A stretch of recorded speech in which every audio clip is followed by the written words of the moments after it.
Halo, selamat pagi. Kita berjumpa di siaran Ruang Publik KBR bersama saya Ines Nirmala di edisi hari Rabu tanggal 9 Maret 2022. Apa kabar Anda? Semoga sehat-sehat selalu dan kita pagi hari ini membahas Ruang Publik KBR yang dipersembahkan oleh Dewan Perwakilan Rakyat Republik Indonesia DPR RI, di mana kita membicarakan seputar Sidang Interparliamentary Union atau IPU ke-144 yang rencananya akan diselenggarakan di Indonesia, tepatnya di Nusa Dua, Bali pada tanggal 20 sampai 24 Maret 2022 ini. Sebagai tuan rumah tentunya DPR RI melakukan upaya yang terbaik dalam menyelenggarakan sidang IPU ke-144 ini dengan sukses, baik sukses dalam penyelenggaraan maupun sukses dalam turut serta mempercepat pemulihan global. Lalu seperti apa persiapannya yang sudah dilakukan oleh DPR RI sejauh ini dan apa saja yang akan dibahas serta apa dampak bagi Indonesia dengan adanya event internasional ini? Kita akan berbincang dengan narasumber kita yaitu Bapak Gilang Dila Farares, Wakil Ketua BKSAP Badan Kerjasama Antar Parlemen DPR RI. Selamat pagi Pak Gilang, apa kabar? Selamat pagi Mbak, sehat Alhamdulillah.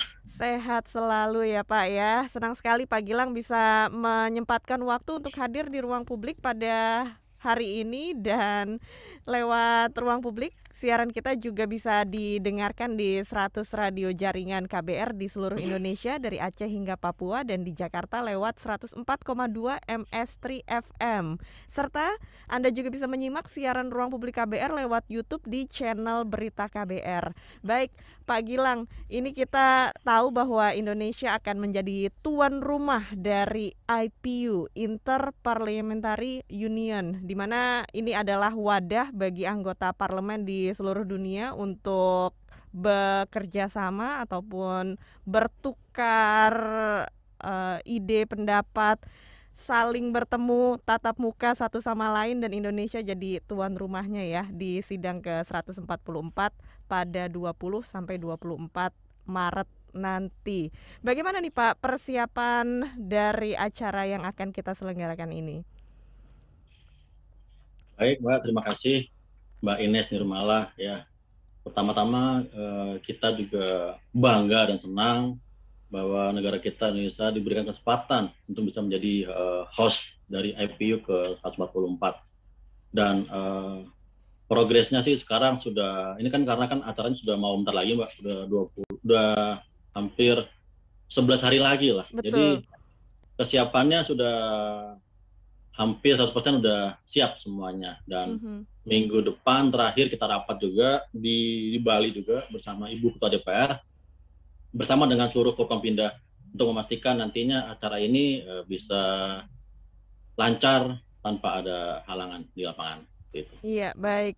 Dan ini adalah sebuah acara global internasional yang diselenggarakan di Indonesia lewat Interparliamentary Union ini yang diselenggarakan nanti tanggal 20 sampai 24 Maret. Apa Hmm. yang hendak Indonesia sampaikan lewat momentum ini? Jadi kebetulan nantinya karena Indonesia menjadi tuan rumah dan temanya nanti yang Indonesia bawa ialah climate change, Mbak. Ya. Jadi Indonesia nanti membawa agenda sebagai perubahan iklim. Mhm. Jadi di sini kita sebagai negara Indonesia mempersiapkan dan kenapa kita milih kita mobilizing parlemen to act on climate change. Mhm. Kenapa kita milih isu ini? Jadi karena isu ini merupakan satu isu yang paling ini ya dibicarakan di dunia internasional. Mhm. Mhm. Apalagi dengan adanya kemarin Paris Agreement juga dan tentang pengurangan emisi karbon di Glasgow juga, Mhm. ini juga merupakan satu momentum bagi Indonesia bisa menunjukkan kepada dunia bahwa Indonesia bisa mengambil peran sebagai salah satu negara besar Indonesia Mhm. di Mhm. dunia. Iya, Gitu. iya, iya. Dalam isu climate change atau perubahan iklim yang akan kita bahas melalui sidang IPU ke-144 nanti, ini apa poin-poin yang akan Indonesia sampaikan atau akan ditonjolkan oleh DPR RI? Yang tentu yang jadi pertimbangan terhadap climate change pertama Indonesia ingin memastikan bahwa tetap menjaga kenaikan suhu global di bawah 2 derajat Celcius.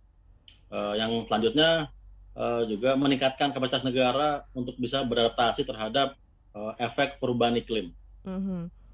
Dan juga menjaga alur pendanaan agar sesuai dengan pembangunan berkelanjutan yang mendukung penurunan emisi gas rumah kaca. Dan yang keempat, mengukuhkan kepemimpinan Indonesia dalam aksi perubahan iklim dan membangun kemitraan serta solidaritas global. Dan tentu juga meneguhkan kepemimpinan DPR RI dalam membawa isu global yang menjadi perhatian bersama. Karena kita tahu climate change ini merupakan kekhawatiran bagi seluruh negara, bukan hanya yang ada di Indonesia. Iya, betul. Dan untuk mengatasi isu climate change atau perubahan iklim ini juga kita harus bersama-sama melakukannya ya, butuh komitmen dari berbagai negara untuk menuju perbaikan dari tantangan di bidang climate change ini, perubahan iklim. Dan kembali lagi kita membahas seputar IPU, sebenarnya Indonesia sendiri Pak, mungkin bisa dijelaskan juga sejak kapan acara IPU ini diselenggarakan, apa yang melatar belakangi, dan Indonesia sejak kapan sih bergabung dengan IPU? Oke, jadi gini, biar tahu ya sebelumnya ya, IPU itu apa sih? Jadi IPU itu Interparliamentary Union. Ini merupakan suatu organisasi internasional yang mewadahi seluruh parlemen yang ada di dunia. Dan IPU merupakan salah satu organisasi yang mewakili sisi legislatif yang berskala global. Dan IPU itu berdiri sudah lama, Mbak, dari tahun 1889. Dan beranggotaan itu sekitar 173. Iya. Dan Indonesia itu sudah bergabung itu dari tahun 1959. Tetapi secara rutin Indonesia mengirim delegasinya itu baru tahun 1976 sampai sekarang, seperti itu. Iya, baik. Dan kalau dengan diselenggarakannya IPU ini di Indonesia, kita tentu saja bangga kita dipilih untuk menjadi tuan rumah. Tapi kalau misalnya dari Pak Gilang sendiri, pandangan Bapak, benefit yang bisa Indonesia dapatkan dengan terpilihnya menjadi tuan rumah dari Interparliamentary Union ini apa sih? Nah, kalau menurut saya ya, benefitnya apa sih kita raih dari kita menjadi tuan rumah dari IPU? Pertama kita lihat, ini IPU itu konferensi yang cukup strategis, baik dengan kita maupun bagi masyarakat. Bagi contoh, ini juga bisa menunjukkan atau meneguhkan Indonesia sebagai salah satu negara demokrasi terbesar di dunia. Dan juga tentunya untuk bisa memperkuat kualitas demokrasi yang baik domestik maupun global. Dan tentu juga ini juga bisa meneguhkan kepemimpinan DPR RI dalam menghadirkan serta membawa isu-isu global yang krusial, yang memang menjadi perhatian bersama. Seperti yang tadi saya bahas, kita nanti membawa climate change, dan agar kita dapat memobilisasi parlemen-parlemen dunia untuk bisa beraksi lebih serius terhadap perubahan iklim, tentunya dengan membuat peraturan-peraturan yang betul-betul memprotek persoalan lingkungan, yang lebih khusus lingkungan persoalan iklim.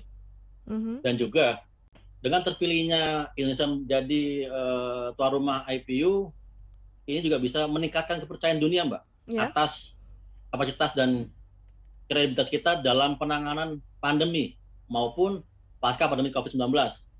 Dan juga ini juga mengabarkan atau memberitahukan pada dunia bahwa Indonesia itu sudah siap bangkit dan siap bertarung lagi di dunia internasional. Dan juga kita sangat berharap bahwa dengan adanya IPU ini juga, ini merupakan satu event terbesar, Mbak, tahun ini ya. Dan kita sangat berharap nantinya dengan lancarnya acara ini banyak event-event. Seperti yang kita tahu, akhir tahun ini juga ada acara G20 juga. Betul. Di Indonesia. Dan saya berharap juga dengan kelancaran acara ini, trust yang ada di dunia pun bisa bertambah ke Indonesia. Seperti itu. Iya, baik. Memang pandemi COVID-19 ini menjadi tantangan bagi penyelenggaraan event-event besar seperti IPU ataupun event-event lainnya. Dan di sini mengingat sampai sekarang juga COVID-19 masih terbilang cukup tinggi di Indonesia, bagaimana langkah atau persiapan yang dilakukan supaya sidang Interparliamentary Union ini bisa berlangsung dengan aman walaupun pandemi? Nah, ya Ena, ya emang salah satu tantangannya Mbak di sini. Kita tahu bahwa IPU ini diselenggarakan di saat juga adanya COVID-19. Ini merupakan suatu tantangan juga bagi kita semua sebagai salah satu hostnya. Tentu dari kemarin juga kita Ibu Ketua DPR selalu berkoordinasi dengan seluruh tim di bawah untuk bisa memastikan bahwa penanganan COVID-19 ataupun prokes pun yang ada di acara nanti harus tetap diterapkan maksimal gitu loh. Karena jangan sampai kita terlena, kita ngerasa COVID itu sudah tidak ada, tapi ya harus tetap kita keraskan juga di sini. Dan tentunya seluruh rangkaian yang nanti dilaksanakan ini menggunakan prokes kesehatan, Mbak. Contohnya tiap pagi ada acara, itu ada sekitar 20 tempat booth yang berfungsi sebagai antigen kepada seluruh delegasi. Seperti itu. Dan kita ingin memastikan bahwa nantinya penyelenggaraan acara ini semua yang datang pun baik pulang pun bisa selamat gitu, Mbak. Jangan sampai kita malah bikin yang tidak prokes. Gitu. Iya, baik. Dan juga ini tentunya bisa jadi momen di mana Indonesia juga memperlihatkan kepada dunia bagaimana negara kita berhasil menanggulangi pandemi COVID-19 ya. Iya. Iya, baik. Kalau kita membahas lagi seputar isu yang dibahas di IPU yaitu seputar climate change, ini bisa dijelaskan juga Pak Gilang, seperti apa komitmen Indonesia dalam penanggulangan climate change? Oke, jadi komitmen Indonesia climate change itu seperti yang tadi sudah saya ngobrol sama Mbak juga, Mbak Ines. Indonesia terus berkontribusi dalam rangka penanganan perubahan iklim. Sebagai contoh juga, Indonesia sudah memulai merehabilitasi Mbak hutan mangrove-nya seluas 600.000 hektar sampai 2024. Karena kita tahu ini merupakan hutan mangrove terluas di dunia.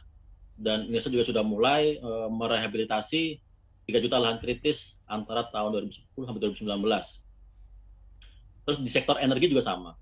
Indonesia sudah mulai terus melangkah maju dengan mengembangkan ekosistem mobil listrik dan juga pembangunan pembangkit tenaga surya terbesar di Asia Tenggara.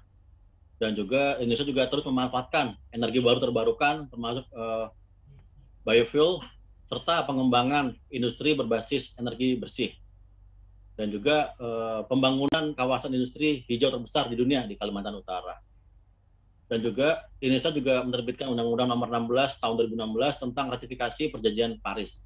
Ini merupakan salah satu bukti nyata pemerintah untuk bisa menuangkannya semua dalam nawacita. Dan ini merupakan satu komitmen nasional negara kita untuk bisa menuju arah pembangunan yang rendah karbon dan juga dapat beradaptasi berketahanan iklim dan juga selalu terintegrasi antar lintas sektoral dalam agenda pembangunan nasional. Ya, baik. Nah, dari situ apakah juga ada bahan pertimbangan untuk membuat kebijakan-kebijakan seputar perubahan iklim ini seperti apa, Pak Gilang? Dan tentunya makanya nantinya kita berharap dengan adanya forum ini, kita semua sebagai anggota DPR yang dari berbagai, ini kan ada banyak dari seluruh dunia nih Mbak ya.